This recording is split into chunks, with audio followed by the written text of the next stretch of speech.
The ABA has made public and accessible some 45,000 penalties, sanctions, and restrictions that are distinct, as we just heard, from the direct consequences imposed as part of the court's judgment at sentencing.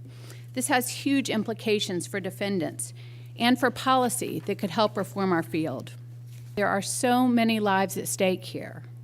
In fact, 1 in 3 U.S. adults has an arrest record, mostly for relatively minor, nonviolent offenses and sometimes decades in the past.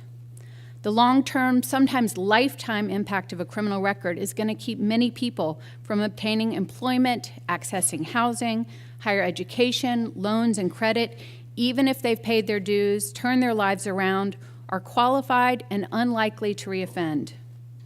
At the same time, research sponsored by NIJ shows that people who stay out of trouble for even just a few years are largely indistinguishable from the general population in terms of their odds of another arrest.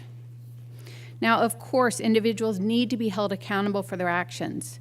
As Senator Leahy stated at the launch of the National Inventory, there should be serious consequences for criminal activity, but most of those convicted will return to our communities, and we should be doing everything we can to give them the skills and opportunities they need to reintegrate successfully, rather than returning to a life of crime. That is the right thing to do, and it makes us all safer.